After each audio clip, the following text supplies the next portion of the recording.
These days, shorts and reels are very popular and people tend to use grid backgrounds. So today I'm going to show you how you can make your own customized grid background in Adobe After Effects. So let's open Adobe After Effects first and see how you can make the grid background. The benefit is you can customize the background as you want and you can change the color, whatnot, right?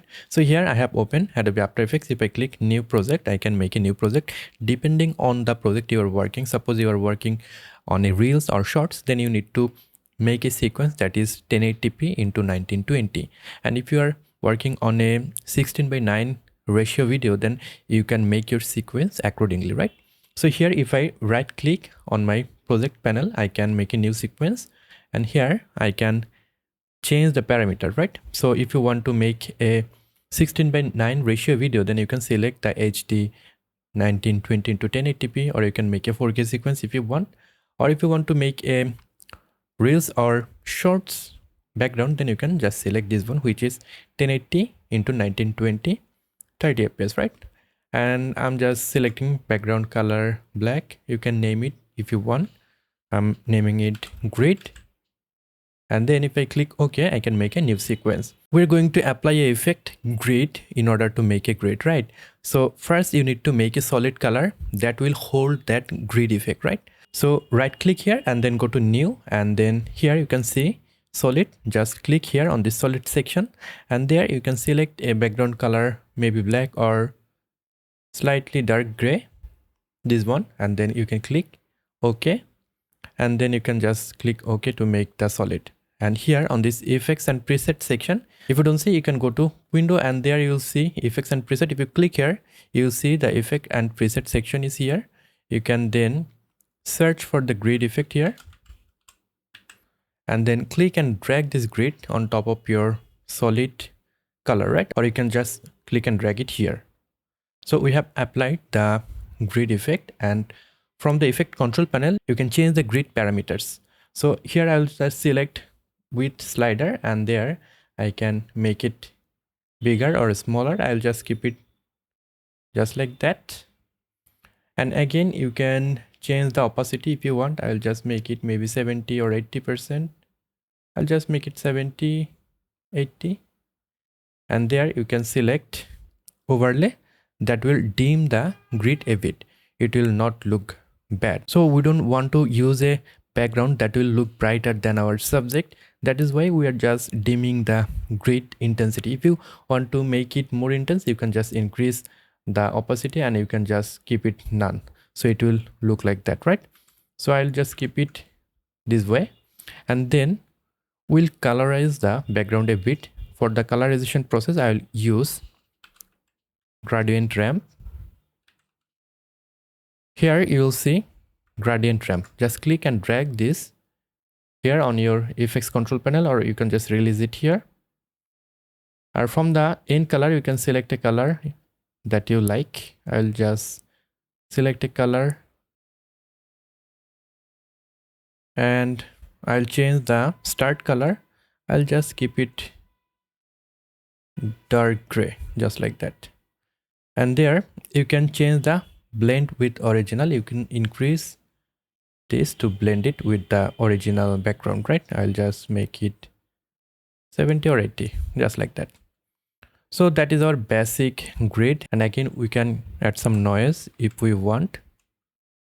Search for noise and there you'll see noise effect. Just click and drag it here.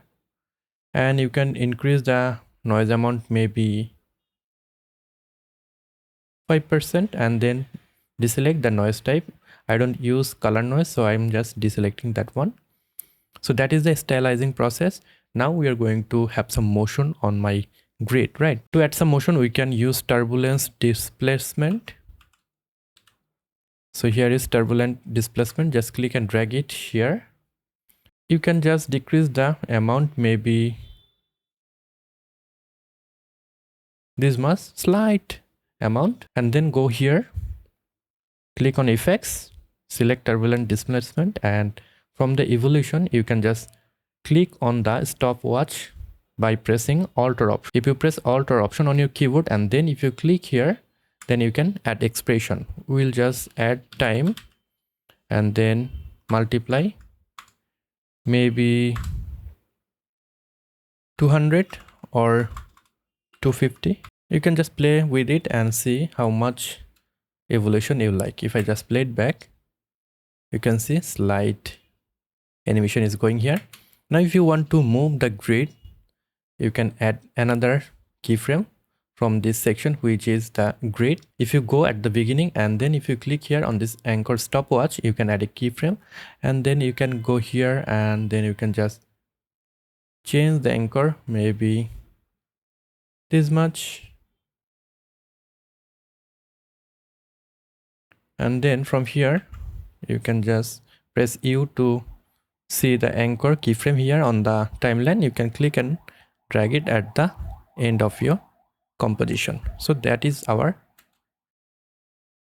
grid background. Now you can use it for a video, you can use it in After Effects, you can export it, or you can just directly use it as a dynamic link in Adobe Premiere Pro. Suppose I want to use it in Adobe Premiere Pro, I can just save it. If you press Ctrl S, you can save it, give it a name. I'll just keep it on my desktop, then save. By the way, before saving it, if you want a longer duration grid, you can just go to composition, and there you can change the composition settings. Here the composition is 10 seconds. If you want a longer version of your grid, then you can just increase the duration of your composition and you can animate it accordingly, right? So we have just saved our grid. Suppose I want to use my grid here on this project. So here you can see I have already used a grid. I want to replace that grid. This is the grid, right? You can see this is the grid.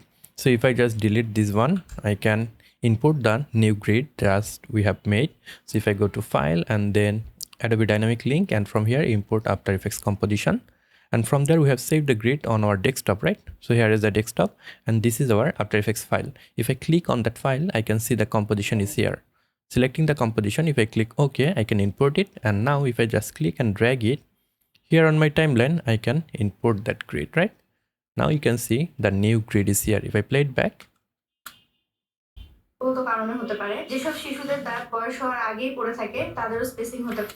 so that is the basic way how you can make a animated grid in Adobe After Effects. I hope on your next project you will make your own grid. That is all for today. If you have liked this video, you can give me a thumbs up. If you're new to this channel, want to learn Adobe Premiere Pro video editing or filmmaking, then you can subscribe to this channel to get more awesome videos just like this one. I'll catch you guys on the next one. Until then, goodbye.